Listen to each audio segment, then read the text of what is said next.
అందరికీ వందనాలండి. అందరూ బాగున్నారు అనుకుంటున్నాను.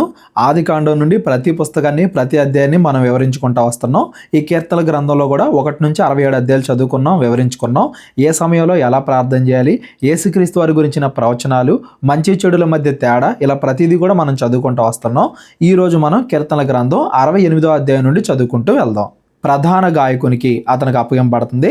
దావీదు రచించినది. ఇది దావీదు గారు రాసిన కీర్తన, గీతము, ఒక పాటలాగా. ఇది ఏ సందర్భంలో రాసి ఉండొచ్చు అనేది మొదటి వచనం చదివితే మనకు అర్థమవుతుందండి.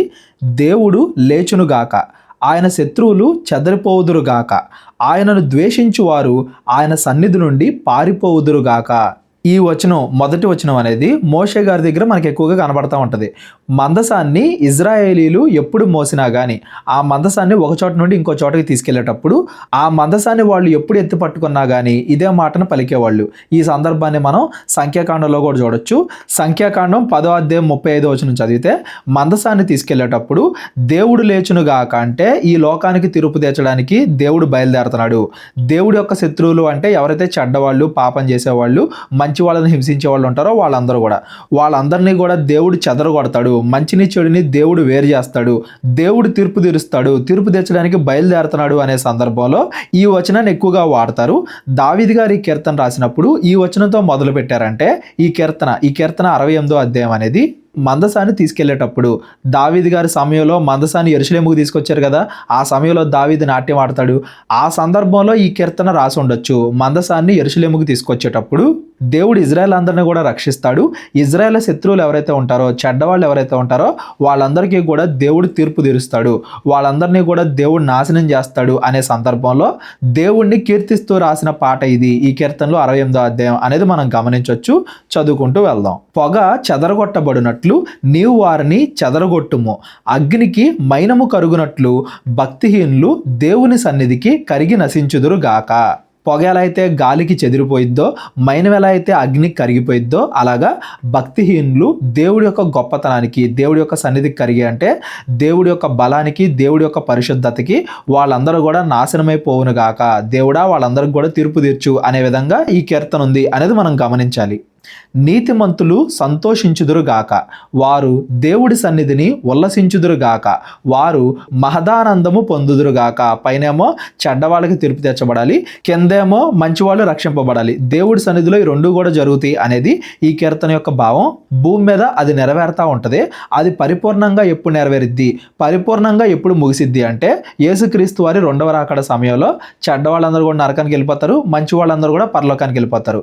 యేసుక్రీస్తు వారి 2వ రాకడలో ఇది పరిపూర్ణమవుతుంది. అప్పటి వరకు తీర్పు జరుగుతూ ఉంటుంది. అప్పటి వరకు మంచి వాళ్ళు రక్షింపబడడం, చెడ్డవాళ్ళకి తీర్పు తెచ్చబడడం, ఇదంతా కూడా జరుగుతూ ఉంటుంది అనేది దాని భావం. పాత నిబంధనలో మందసం అనేది కొత్త నిబంధనలో ఉన్న యేసుక్రీస్తు వారికి ఒక ఛాయ వంటిది.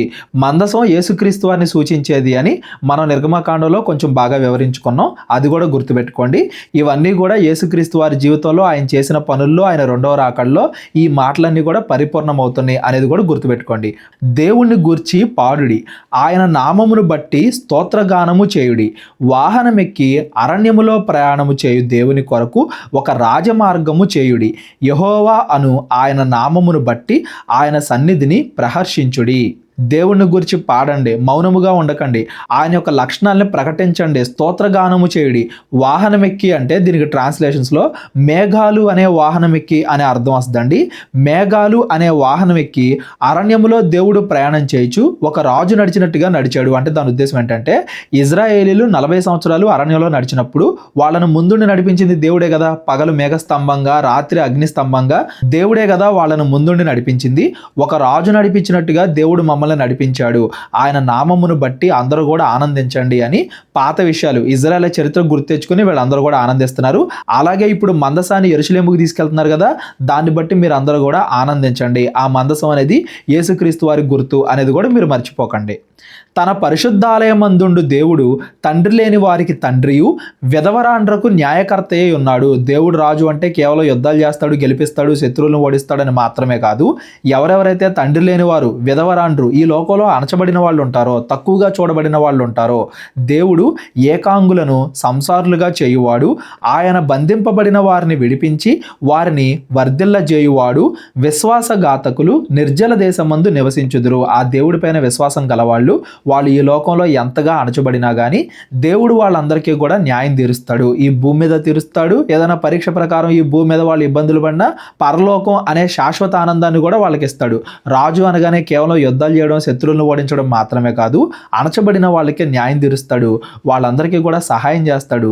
తండ్రి లేని వాళ్ళందరికీ, అంటే దిక్కు లేని వాళ్ళందరికీ కూడా ఆయనే నిజమైన తండ్రి. అలా కాకుండా ఎవరైతే ఇంకా పాపాలు చేస్తూ బ్రతుకుతారో, విశ్వాసఘాతకులు అంటే ఇంకా చెడ్డగానే బ్రతుకుతారో, నిర్జల దేశమందు అంటే నీళ్లు లేని దేశమందు అంటే వాళ్ళందరూ కూడా బాధలు పడతారు, నశిస్తారు అనేదాన్ని అలంకార రూపంలో, కవితా రూపంలో ఇక్కడ వివరిస్తున్నారు అని దాని అర్థం. ఈరోజు చదువుకోబోయే అధ్యాయాల్లో కొంచెం పోలికలు, అలంకారాలు ఎక్కువగా ఉంటాయి. ఆ కాలంలో ఉన్న పరిస్థితులతో పోల్చి మనం చూస్తేనే ఈరోజు చదువుకోబోయే వచనాలు బాగా అర్థమవుతాయి అనేది కూడా గుర్తుపెట్టుకోండి. దేవా, నీవు ప్రజల ముందర బయలుదేరినప్పుడు, అరణ్యములో నీవు ప్రయాణము చేసినప్పుడు, మరలా ఇజ్రాయేలీల 40 సంవత్సరాల అరణ్య ప్రయాణాన్ని వీళ్ళు జ్ఞాపకం చేసుకుంటున్నారు. అలా నువ్వు మమ్మల్ని అందరినీ కూడా నడిపించినప్పుడు భూమి వణికెను, దేవుని సన్నిధిని అంతరిక్షము దిగజారెను, ఇజ్రాయేలు దేవుడగు దేవుని సన్నిధిని ఆవలి సీనాయి కంపించెను. అలా దేవుడి యొక్క భయానికి భూమి కంపించింది, అంతరిక్షం దిగిపోయింది, దూరంగా ఉన్న సీనాయి కొండ కూడా కంపించింది. అంటే దేవుడు అంత గొప్పగా ఆశ్చర్యకరంగా ఇజ్రాయేలీలను నడిపించాడు అనేదాన్ని కవితా రూపంలో వర్ణిస్తున్నారు అని దాని అర్థం. అంత మాత్రం చేత ఇవన్నీ జరగలేదని కాదు. ఎన్నోసార్లు భూకంపాలు రావడం, వడగండ్లు రావడం, ఆకాశం నుండి అగ్ని దిగడం, సీనాయి కొండ మొత్తం అగ్నితో నిండుకోవడం, భూమి కంపించడం, ఇవన్నీ కూడా మనం నిర్గమకాండంలో, సంఖ్యాకాండంలో చదువుకున్నాం. దేవుడి యొక్క ప్రత్యక్షత ఎంత భయంకరంగా, ఎంత గొప్పగా ఉంటుంది అనేదాన్ని కవిత రూపంలో ఇక్కడ వివరిస్తున్నారు అని దాని అర్థం. దేవా, నీ స్వాస్థ్యం మీద నీవు వర్షము సమృద్ధిగా కురిపించితివి, అది అలసి ఉండగా నీవు దాన్ని బలపరిచితివి. 40 సంవత్సరాల ప్రయాణం అయిపోయిన తర్వాత వీళ్ళు మరలా ఇజ్రాయెల్ దేశంలో ఎంత గొప్పగా దేవుడి కృపను పొందుకుంటున్నారు. ఎప్పటికప్పుడు వర్షాలు పడడం కానీ, ఎప్పటికప్పుడు పంటలు బాగా పండడం కానీ, అంతకుముందు కీర్తనలో కూడా మనం చదువుకున్నాం కదా, దేవుడు వర్షాలు బాగా కురిపిస్తున్నాడు, పంటలు బాగా పండిస్తున్నాడు, సంవత్సరం అంతా కూడా దేవుడు కాపాడుతున్నాడు. నీ సమూహము దానిలో నిలుచును. ఆ ఇజ్రాయెల్ దేశంలో నీ సమూహము అంటే నీ ప్రజలు ఆనందంగా నివసిస్తారు. దేవా, నీ అనుగ్రహము చేత దీనులకు సదుపాయము కలుగజేసితివి. దేశములో ఉండే దీనులకు కూడా అన్ని సదుపాయాలు అందేలాగా అంత గొప్పగా మమ్మల్ని ఆశీర్వదించావు అన్నట్టుగా ఈ విషయాలు కూడా గుర్తెచ్చుకుంటున్నారు. ఆ మందసాన్ని యెరూషలేముకు తీసుకెళ్లేటప్పుడు అంతకుముందు ఇజ్రాయెల్ చరిత్ర, దేవుడు 40 సంవత్సరాల అరణ్యంలో వాళ్ళని ఎలా నడిపించాడు, ఇప్పుడు వాళ్ళని ఎలా కాపాడుతున్నాడు, దేవుడి యొక్క బలం ఎంత గొప్పది, ప్రతిదీ కూడా గుర్తెచ్చుకుంటున్నారు. గుర్తెచ్చుకుని దేవుడి యొక్క గొప్పతనాన్ని కీర్తిస్తున్నారు అని దాని అర్థం. ప్రభువు మాట సెలవిచ్చి ఉన్నాడు, దాన్ని ప్రకటించు స్త్రీలు గొప్ప సైన్యముగా ఉన్నారు. దేవుడు వాగ్దానం చేశాడంట, మాట ఇచ్చాడంట. ఏం మాట ఇచ్చాడు కింద చదువుకుంటూ వెళ్దాం. ఇజ్రాయెల్ని రక్షిస్తాను అని, ఇజ్రాయెల్ దేవుడి మాట విన్నంత వరకు, విశ్వాసంతో ఉన్నంత వరకు వాళ్ళకి ఎటువంటి ఆపద రాకుండా దేవుడు వాళ్ళని కాపాడుతాడు అని, వాగ్దాన దేశాన్ని వాళ్ళకి ఇస్తానని దేవుడు అనేక మాటలు సెలవిచ్చాడు, అనేక వాగ్దానాలు చేశాడు కదా. ఆ దేవుడు ఆ వాగ్దానాలన్నీ కూడా నెరవేరుస్తూ ఉంటే దేవుడు తన మాటని ఎలా నిలబెట్టుకుంటున్నాడు అని స్త్రీలు గొప్ప సైన్యంగా దాన్ని ప్రకటిస్తారు. వాళ్ళందరూ కూడా దాన్ని సాక్ష్యంగా చెబుతారు. దేవుడు నెరవేర్చిన మాటల్ని వాళ్ళు గొప్పగా సైన్యంగా వివరిస్తారు అని దాని అర్థం. సేనల రాజులు పారిపోయెదరు, ఎంట నిలిచినది దోపిడీ సొమ్ము పంచుకొనును. ఆ కాలంలో కనానీలు, ఆ కనానీలు చేసే చెడు కార్యాలకి దేవుడు వాళ్ళకి తీర్పు తెచ్చి ఆ కనానీల దేశాన్ని ఇజ్రాయెల్కి ఇచ్చాడు కదా. ఆ కాలంలో చాలా సొమ్ము, చాలా ధనం వాళ్ళు విడిచిపెట్టి వెళ్ళిపోయారు. అదంతా కూడా ఇప్పుడు ఇజ్రాయెలీలో వశమైంది. దేవుడు తాను అన్నమాట నిలబెట్టుకుంటున్నాడు అని చెప్పి ఇజ్రాయెల్ స్త్రీలు కానీ అందరూ కూడా దాన్ని ప్రకటిస్తారు సైన్యంగా. గొర్రెల దొడ్ల మధ్యను మీరు పండుకొనగా గువ్వల రెక్కలు వెండితో కప్పబడినట్టు ఉన్నవి, వాటి ఈకల రెక్కలు పచ్చని బంగారముతో కప్పబడినట్టు ఉన్నవి. దేవుడు ఎంతగా ఆస్తిని దయచేశాడంటే ఇజ్రాయేలీలకి, ఇజ్రాయేలీలు యుద్ధం చేయకుండానే, ఇజ్రాయేలీలు బాగా పేదవాళ్లుగా గొర్రెల నివాసాల్లో ఉన్నప్పుడు, గువ్వలు అంటే పక్షులు, పావురాలు లాంటివి, వాటి రెక్కలేమో వెండితో, ఆ రెక్కలపై నుండే ఈకలేమో బంగారముతో. అంటే ఇది ఒక వర్ణన అండి, అలంకార రూపంలో చెబుతున్నారు. అంత గొప్పగా పక్షులు కూడా బంగారంతో నిండుకునేలాగా అంత గొప్ప సంపదని దేవుడు ఇజ్రాయేలీలకు అందించాడు. దాన్ని ఇజ్రాయెల్ అందరూ కూడా గొప్పగా ప్రకటిస్తారు. తమ శత్రువుల మీద దేవుడు తమకి విజయాన్ని ఇచ్చాడు అనేదాన్ని అందరూ కూడా ఇప్పుడు గుర్తు తెచ్చుకుంటున్నారు. సర్వశక్తుడు అక్కడ రాజులను చెదరగొట్టినప్పుడు సల్మోను మీద హిమము కురిసినట్టు ఆయను. సల్మోను అనగానే అరణ్య ప్రాంతం, అలాగే కొండ మీద హిమము కురిసినప్పుడు అంటే మంచు కురిసినప్పుడు ఆ గాలికి అది ఎలా అయితే చల్ల చెదురైపోద్దో, అది కనబడకుండా ఎలా అయితే పోద్దో, రాజుల్ని కూడా దేవుడు అలాగా చెదరగొట్టాడు. కనానీల రాజులు, మూఢనమ్మకాలతో, చెడుక్రియలతో నిండిపోయిన రాజులు, వాళ్ళందరినీ కూడా దేవుడు చెదరగొట్టాడు. మంచు ఎలా అయితే చెదిరిపోయిద్దో వేడికి గాలికి, అలాగా ఆ రాజులందరినీ కూడా దేవుడు చెదరగొట్టాడు. వాళ్ళకి తీర్పు తెచ్చి ఇజ్రాయెల్ని రక్షించాడు అనేదాన్ని ఇజ్రాయేలీలు ఇక్కడ జ్ఞాపకం చేసుకుంటున్నారు అని దాని అర్థం. బాషాను పర్వతము దేవ పర్వతము. బాషాను పర్వతము శిఖరములు గల పర్వతము. బాషాను పర్వతం అంటే ఇది ఇజ్రాయెల్ దేశంలో ఉండేది కాదండి. ఇజ్రాయెల్ దేశానికి బయట ఉండే పర్వతం చాలా పెద్దది. శిఖరములు గల పర్వతము అంటే చాలా పెద్దది. శిఖరములు గల పర్వతములారా అంటే ఆ బాషాను పర్వతాల లాంటి పెద్ద పెద్ద పర్వతాలారా, దేవుడు నివాసముగా కోరుకున్న కొండను మీరేలా ఓరచూపులు చూచుచున్నారు. దేవుడు నివాసముగా కోరుకున్న కొండ అంటే ఇప్పుడు దావీదు యెరూషలేము దేవాలయాన్ని ఎక్కడ కడదాం అనుకుంటున్నాడు? యెరూషలేము కొండ మీద. దాన్నే సియోను కొండ అని కూడా అంటారు. ఇదేమో చిన్నది. యెరూషలేములో ఉండే కొండ కానీ పర్వతం కానీ ఆ సియోను కొండ అనేది చిన్నది. బాషాన్లో ఉండే పర్వతాలు చాలా పెద్ద పెద్దవి. అంత పెద్ద పెద్ద పర్వతాలను దేవుడు పక్కన పెట్టి యెరూషలేములో తాను ఉండాలనుకుంటున్నాడు, ఇజ్రాయెల్తో తాను ఉండాలనుకుంటున్నాడు. దాన్ని బట్టి మీరు అందరూ కూడా కుళ్ళుకుంటున్నారా? వారచూపులు చూస్తున్నారంటే మీరు అందరూ కూడా కుళ్ళుకుంటున్నారా? ఇది కూడా పోలిక రూపమే అండి. బాషాను అనగానే ఇజ్రాయేలీల కన్నా గొప్ప గొప్ప దేశాలు, గొప్ప గొప్ప రాజ్యాలు, రాజులు చాలా మంది ఉన్నారు ఆ కాలంలో. అయినా దేవుడు వాళ్ళు ఎవరిని ఎంచుకోకుండా ఇజ్రాయేలీని ఎంచుకున్నాడు. దేవుడు అప్పుడప్పుడు ఎన్నిక లేని వారిని ఎంచుకుంటాడు. చిన్నవాళ్ళని, పేదవాళ్ళని ఎంచుకొని గర్వంతో విరవీగుచున్న వాళ్ళకి బుద్ధి చెబుతాడు. ఆ గొప్ప రాజ్యాలన్నింటినీ కూడా దేవుడు పక్కన పెట్టి ఇజ్రాయెల్ దేశాన్ని, యెరూషలేం పట్టణాన్ని దేవుడు ఎంచుకున్నాడు. దాన్ని బట్టి మీరు అందరూ కూడా కుళ్ళుకుంటున్నారా? యెహోవా నిత్యము అందులోనే నివసించును. ఇజ్రాయెల్ దేవుడుగానే ఆయన ఉంటాడు. ఇజ్రాయేలీల్ని ఆయన ఎంచుకున్నాడు. దేవుడు ఇజ్రాయేలీని ఎంచుకున్నాడు కాబట్టి అవతల రాజ్యం వాళ్ళు ఎంత పెద్దవాళ్ళైనా, వాళ్ళకి ఎంత గొప్ప సైన్యం ఉన్నా కానీ దేవుడు ఇజ్రాయేల్ వైపు ఉన్నాడు కాబట్టి విజయము దేవుడి ప్రజలకే దక్కిద్ది అన్నట్టుగా దేవుణ్ణి ఈ పాట ద్వారా ఆ సందర్భంలో కీర్తిస్తున్నారు అని దాని అర్థం. దేవుని రథములు సహస్రములు, సహస్రములు, ప్రభువు వాటిలో ఉన్నాడు. సహస్రములు అంటే 10,000, సహస్రములు అంటే 10, 100,000 అన్నట్టుగా. అంటే దేవుడి యొక్క సైన్యం, దేవుడి యొక్క రథాలు అంత ఎక్కువగా, వేలు, పదులు, కోట్లకు కోట్లు అన్నట్టుగా మనం వాడుతూ ఉంటాం కదా. అలాగా దేవుడి యొక్క సైన్యం చాలా గొప్పది, ఆయనకి ఏది కూడా సాటి రాదు అనేదాన్ని ఇలా సహస్రములు అన్నట్టుగా కవిత రూపంలో వివరిస్తున్నారు అని దాని అర్థం.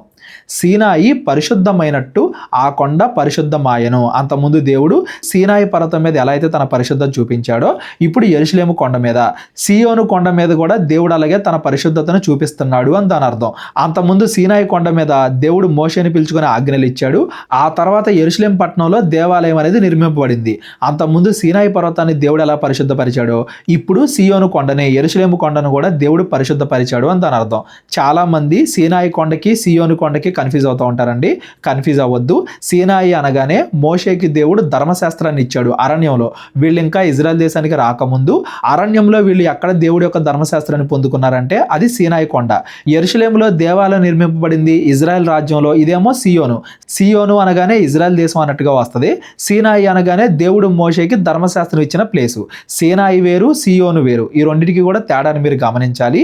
దేవుడు బాషాను పర్వతాలు, పర్వత శిఖరాలు అంటే అంత పెద్ద పెద్ద రాజ్యాలని, అంత పెద్ద పెద్ద కొండల్ని, వాటిని కూడా విడిచిపెట్టి ఇజ్రాయేలీలతో ఉంటున్నాడు దేవుడు. ఇజ్రాయేలీల్ని గెలిపిస్తున్నాడు దేవుడు.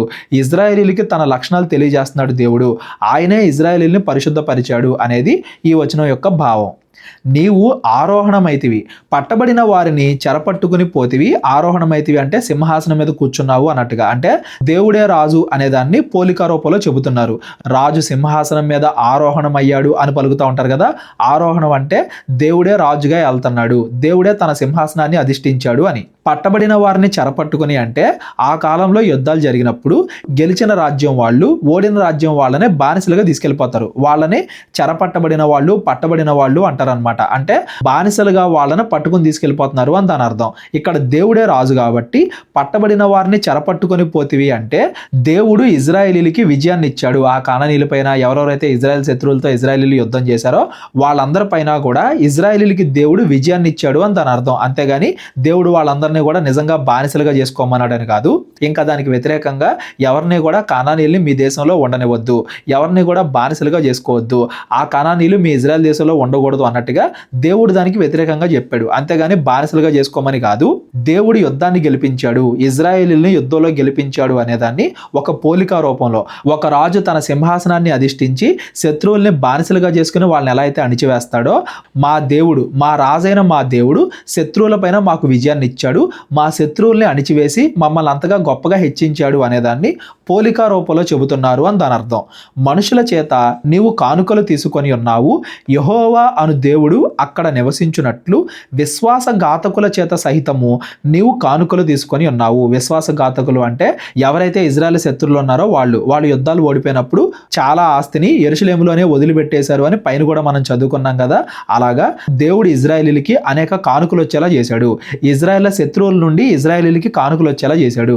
దేవుడు ఇక్కడే ఇజ్రాయేలీలతో ఎప్పటికే నివసిస్తాడు. ఆ యెరూషలేము రూపంలోనో, ఆ మందసం రూపంలోనో, ఆ ఆజ్ఞల రూపంలోనో, ధర్మశాస్త్ర రూపంలోనో ఇజ్రాయేలీలతో దేవుడు ఉంటాడు అనేదాన్ని కవిత రూపంలో ఇక్కడ వివరిస్తున్నారు అని దాని అర్థం.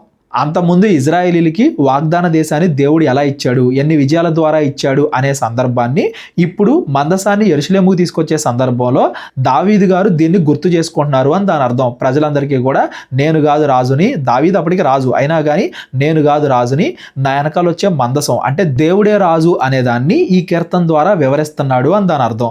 ఇది ఎప్పుడు నెరవేరింది, ఫైనల్గా ఇది ఎప్పుడు పరిపూర్ణమైంది అంటే యేసుక్రీస్తు వారు భూమి మీదకి వచ్చి మన పాపాలన్నింటినీ యేసుక్రీస్తు వారు సిలువలో తీసివేసి, చాలా మంది యేసుక్రీస్తు వారిని సిలువేశారు అనుకుంటారు కానీ యేసుక్రీస్తు వారు మన పాపాలని సిలువేశాడు.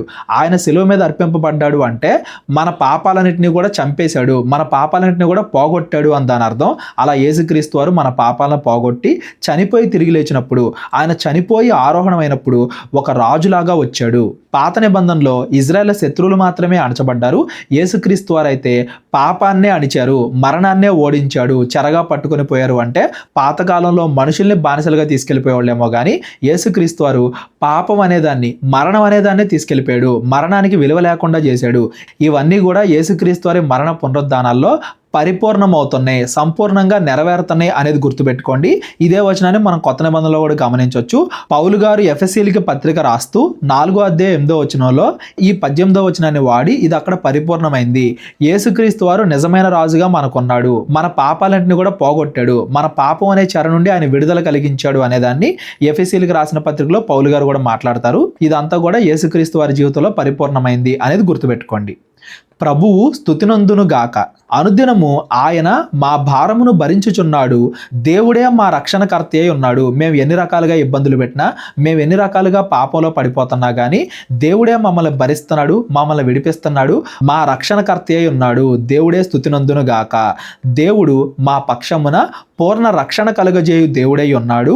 మరణము తప్పించుట ప్రభు అయిన యెహోవా వశము. పాతకాలంలో శరీర మరణం నుండి దేవుడు తప్పించాడు, దాన్ని ఒక ఛాయలాగా చూపించి యేసుక్రీస్తు వస్తాడు, ఆయన నరకం అనే మరణం నుండి, పాపం అనే మరణం నుండి మనల్ని రక్షిస్తాడు అన్నట్టుగా పాత నిబంధనలో దావీదు గారు ముందుగానే ప్రవచించారు అని దాని అర్థం. కొత్త నిబంధనలో యేసుక్రీస్తు వచ్చి ఆత్మీయ మరణం నుండి, నరకం అనే మరణం నుండి మనందరినీ కూడా తప్పించాడు. అది యెహోవా వశము, అది దేవుడి వశము, అది పరిపూర్ణ రక్షణ, సంపూర్ణ రక్షణ. భూమి మీద మరణం నుండి ఎవరైనా విడిపింపబడినా మరలా వాళ్ళు ముసలి వయసు వచ్చేసరికి మరలా చనిపోతారేమో, కానీ యేసుక్రీస్తులో రక్షణ పొందిన వాళ్ళు మాత్రం శాశ్వతమైన జీవితాన్ని పరలోకంలో పొందుకుంటారు. పరలోకం అనేది పరిపూర్ణ రక్షణ, శాశ్వత రక్షణ. ఇదంతా కూడా యేసుక్రీస్తు వారి జీవితంలో నెరవేరింది. యేసుక్రీస్తు వారిని చూపించడానికి ఒక ఛాయలాగా దేవుడు దావీదు ద్వారా ఈ మాటలన్నీ కూడా ప్రవచనపూర్వకంగా పలికిస్తున్నాడు అనేది కూడా మనం గమనించాలి. దేవుడు నిశ్చయముగా తన శత్రువుల తలలు పగలగొట్టును, మానక దోషములు చేయువారి వెంట్రుకలు గల నడినెత్తిని ఆయన పగలగొట్టును. పైనేమో రక్షణ గురించి మాట్లాడుకున్నాం. ఇప్పుడు ఎవరెవరైతే పాపాలు చేస్తారో, మనసు మార్చుకోకుండా ఇంకా చెడ్డ క్రియలు చేస్తూ ఉంటారో వారందరికీ కూడా దేవుడు నాశనాన్ని కలగజేస్తాడు, వాళ్ళ నడినెత్తిని పగలగొడతాడు. అంటే వాళ్ళందరూ కూడా నరకానికి వెళ్ళిపోతారు అని దాని అర్థం. కేవలం నడినెత్తి అనకుండా వెంట్రుకలు గల నడినెత్తి అంటున్నాడు చూడండి. అంటే దాని ఉద్దేశం ఏంటంటే వాళ్ళు ఇంకా ఎప్పటికీ పాపాలు మానుకోవట్లేదు అని దాని అర్థం. పాతకాలంలో ఎక్కువ మందిని ఎవరెవరైతే చంపుతారో వాళ్ళు ఎక్కువ వెంట్రుకలు పెంచుకునేటట్టుగా, బాగా వెంట్రుకలు ఉన్న వాళ్ళు అంత ఎక్కువ మందిని చంపారు, అంత క్రూరమైన వాళ్ళు అన్నట్టుగా కనానీల్లో అటువంటి ఆచారాలు కూడా ఉండేవి. వెంట్రుకల నడినెత్తి అంటే వాళ్ళు ఎన్నిసార్లు దేవుడు గద్దించినా కానీ మానట్లేదు, వాళ్ళ పాపాలు మానుకోవట్లేదు, ఇంకా ఇంకా వాళ్ళు చెడ్డవాళ్ళగా తయారవుతున్నారు, వాళ్ళందరినీ కూడా దేవుడు శిక్షిస్తాడు అని ఆ వచనం యొక్క భావం. ప్రభువు సెలవిచ్చినది ఏమనగా, నేను బాషానులో నుండి వారిని రప్పించెదను, అగాధ సముద్రముల్లో నుండి వారిని రప్పించెదను. ఇజ్రాయేలీలు ఎక్కడున్నా కానీ, ఎక్కడ బానిసత్వంలో ఉన్నా కానీ దేవుడు వాళ్ళని విడిపిస్తాడు. వాళ్ళు అగాధ సముద్రాల్లో ఉన్నా కానీ దేవుడు వాళ్ళని రప్పిస్తాడు. ఎర్ర సముద్రాన్ని పాయలు చేసి రప్పించడం మనం చూసాం కదా. అలాంటి గొప్ప గొప్ప సందర్భాలన్నింటినీ కూడా ఇక్కడ జ్ఞాపకం చేసుకుంటున్నారు అని దాని అర్థం. వారి రక్తములో నీవు పాదము ముంచుదువు, నీ శత్రువులు నీ కుక్కల నాలుకకు భాగములవుదురు.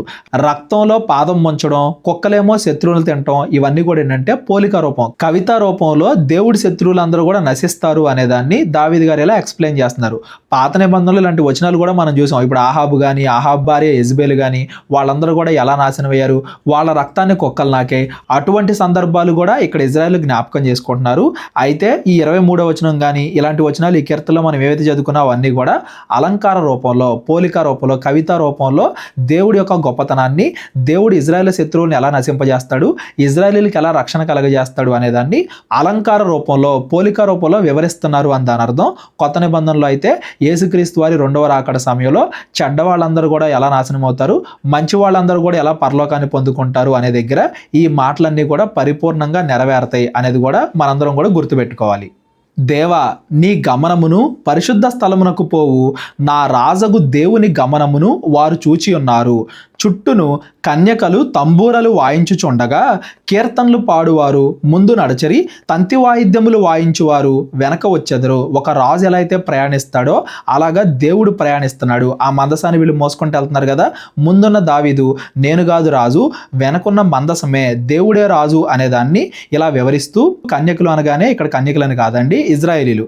ఇజ్రాయేల్ అందరినీ కూడా కన్యకల్లాగా, దేవుడేమో రాజులాగా అలాగా వీళ్ళను పోలుస్తున్నారు అని దాని అర్థం. ఒక రాజు ప్రయాణించేటప్పుడు ఎంత హడావిడి అయితే ఉంటుందో అంతకన్నా ఎక్కువ హడావిడి రాజు యొక్క పట్టాభిషేకం సమయంలో ఉండే అంత హడావిడి, కీర్తనలు, తంతి వాయిద్యాలు అంత గొప్పగా ఇప్పుడు దేవుడి మందసాన్ని యెరూషలేముకు తీసుకెళ్తున్నారు అనేది ఇలాగా దావీదు గారు వర్ణిస్తున్నారు. సమాజములలో దేవుణ్ణి స్తుతించుడి, ఇజ్రాయేల్లో నుండి ఉద్భవించిన వారులారా ప్రభువును స్తుతించుడి. ఇజ్రాయేల్లో నుండి ఉద్భవించిన వారంటే ఇజ్రాయేల్ అందరూ కూడా, ఇజ్రాయేలీలు వాళ్ళకి పుట్టిన వాళ్ళు, అన్యుల్లో నుండి ఇజ్రాయెల్లో కలిసిన వాళ్ళు అందరూ కూడా దేవుణ్ణి స్తుతించండి, అందరూ కూడా దేవునికి కీర్తనలు పాడండి. కనిష్ఠుడగు బెన్యామీను అను వారి ఏలిక అచట ఉన్నాడు, యోధా అధిపతుల పరివారము అచట ఉన్నది, జబులూను అధిపతులను, నఫ్తాలి అధిపతులను అక్కడ ఉన్నారు. ఇదంతా కూడా యెరూషలేము గురించిన వర్ణన. యెరూషలేములో ఎవరెవరు ఎక్కువగా ఉంటారు, బెన్యామీనీలు, యోధా వాళ్ళు, ఈ 2 గోత్రాల వాళ్ళు ఎక్కువగా ఉంటారు. ఆ యెరూషలేములోకి మందసాన్ని తీసుకెళ్తున్నారు కాబట్టి ఇలా వర్ణిస్తున్నారు అని దాని అర్థం. జబులూను అధిపతులు, నఫ్తాలి అధిపతులు అంటే ఈ గోత్రాలకు చెందిన ముఖ్యమైన వ్యక్తులు కూడా ఆ యెరూషలేములో ఉంటూ ఉండొచ్చు. మొత్తానికి యెరూషలేం పట్టణాన్ని గొప్పగా వర్ణిస్తూ అక్కడ దేవుడు ఉండబోతున్నాడు, దేవుడి యొక్క మందసం అక్కడ ఉండబోతుంది అన్నట్టుగా దీన్ని వర్ణిస్తున్నారు అని దాని అర్థం. నీ దేవుడు నీకు బలము కలుగా నియమించి ఉన్నాడు. దేవా, నీవు మా కొరకు చేసిన దాన్ని బలపరచుము. నీ దేవుడు నీకు బలము కలుగా నియమించి ఉన్నాడు అంటే దేవుడు ఇప్పటివరకు మాకు ప్రతి దాంట్లో కూడా తోడున్నాడు, మేము ఏ యుద్ధాలు చేసినా కానీ తోడున్నాడు. ఇలాగే మాకు ఎల్లప్పుడూ కూడా దేవుడు తోడుగా ఉండాలి. దేవా, ఎల్లప్పుడూ మాకు తోడుగా ఉండు, ఇప్పటిదాకా ఏదైతే చేసావో అదే ఇంకా చేస్తూ ఉండు, బలపరచుము అంటే ఇంకా దాన్ని కొనసాగించు అన్నట్టుగా దావీదు గారు ఈ కీర్తన పాడుతున్నారు అని దాని అర్థం. యెరూషలేములోని నీ ఆలయమును బట్టి రాజులు నీ యొద్దకు కానుకలు తెచ్చెదరు.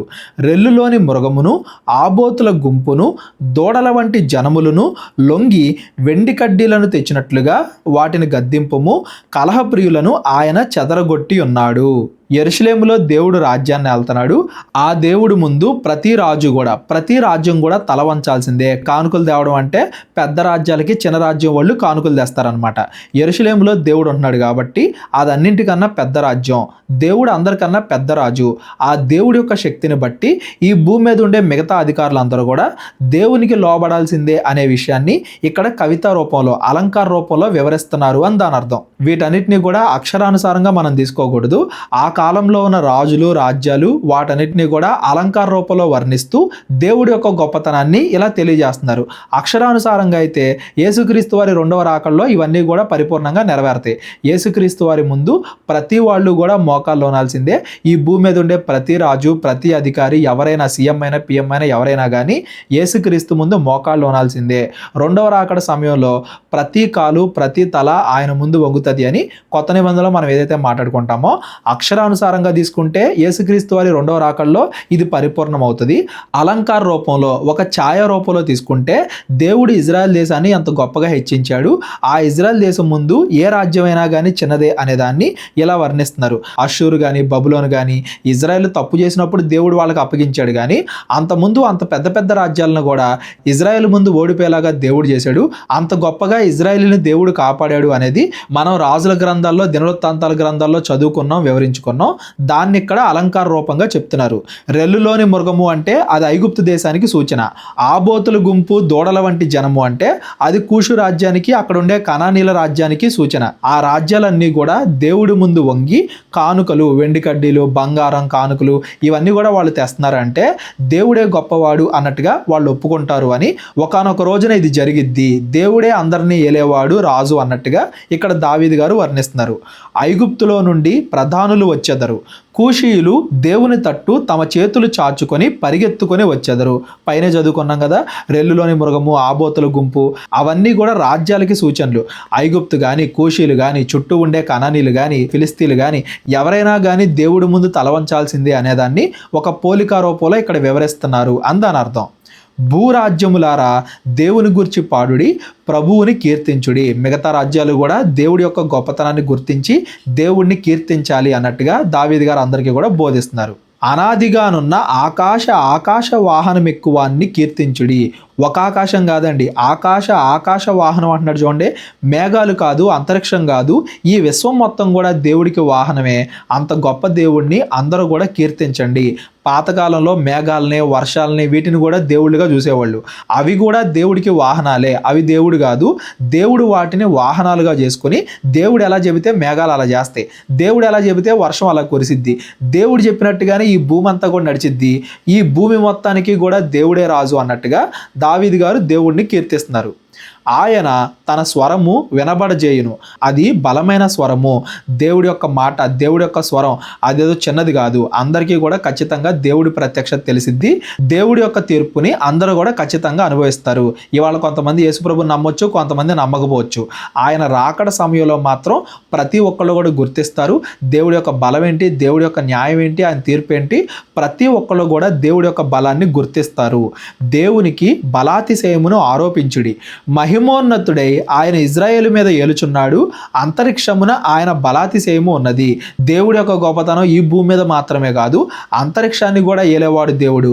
అంత గొప్ప దేవుని యొక్క బలాతిశయం, అంత గొప్ప దేవుని యొక్క మహిమ, అంత గొప్ప దేవుని యొక్క లక్షణాలు అవి మీరు అందరూ కూడా ప్రపంచానికి చాటి చెప్పండి. దేవుడి గురించి అందరికీ కూడా ప్రకటించండి. ఆయనే నిజమైన రాజు అని అందరికీ కూడా తెలియజేయండి. తన పరిశుద్ధ స్థలములో దేవుడు భీకరుడు. ఇజ్రాయేలు దేవుడే తన ప్రజలకు బల పరాక్రమములను అనుగ్రహించుచున్నాడు. దేవుడు స్తుతినందును గాక. ఇజ్రాయేలీలు గెలుస్తున్నారంటే అదేదో వాళ్ళ బలం కాదు, దేవుడే తన ప్రజలకు విజయాన్ని ఇస్తున్నాడు. ఇవన్నీ కూడా ఆ కాలంలో ఇజ్రాయేల్ను ఉద్దేశించి చెప్పబడినాయి, కానీ ఈ కాలంలో సంఘం గురించి, క్రైస్తవులు అందరి గురించి. అందరికీ కూడా దేవుడే రాజు, అందరినీ కూడా న్యాయం దేవుడే తీర్పు తీరుస్తాడు. ఇంకా పాపాలే చేస్తూ మారు మనసు పొందకుండా చెడ్డ క్రియలు చేస్తూ ఎవరైతే బ్రతుకుతూ ఉంటారో వాళ్ళందరికీ కూడా దేవుడే శిక్ష విధిస్తాడు. ఒకానొక రోజున యేసుక్రీస్తు వారి రెండవ రాకడ సమయంలో అందరూ కూడా ఆ తీర్పును పొందుకుంటారు అనేది ఈ కీర్తనలు 68వ అధ్యాయం యొక్క భావం. 69వ అధ్యాయంలో దేవుడు ఇంకా మన కోసం ఏమేం చేస్తున్నాడు, యేసుక్రీస్తు వారి యొక్క ప్రవచనాలు అవన్నీ కూడా రేపొద్దున 69వ అధ్యాయం నుండి మనం రేపొద్దున చదువుకుందాం. ఈ 68వ అధ్యాయంలో ఎవరికైనా అర్థం కాకపోతే డిస్క్రిప్షన్లో నా నెంబర్ ఉంటుంది, కాల్ కానీ వాట్సాప్ కానీ చేయండి. మా పరిచయం గురించి ప్రార్థించండి. ప్రేరేపణ కలిగిన వాళ్ళు మీ కానుకల ద్వారా మమ్మల్ని బలపరచండి. అందరికీ వందనాలు. దేవుడు మిమ్మల్ని అందరినీ కూడా దీవించి ఆశీర్వదించును గాక. అందరికీ వందనాలండి. కేవలం 30 వీడియోస్లో బైబిల్ నేర్చుకోండి అనే ఎంతో విలువైన ఈ కోర్స్ జస్ట్ ₹1 మీకు కావాలి అంటే మీ పేరు, మీ ఊరు ఈ నెంబర్కి వాట్సాప్ చేయండి. ఈ కోర్సులో ఏ విషయాలు ఉంటాయో ముందుగానే తెలుసుకోవడానికి ఈ వీడియో పాస్ చేసి టాపిక్స్ అన్నీ చదువుకోండి. క్రైస్తవులందరూ ఈ బైబిల్ కోర్స్ వినాలి అని మేము కోరుకుంటున్నాం. అందరినీ దేవుడు దీవించును గాక. ఆమెన్.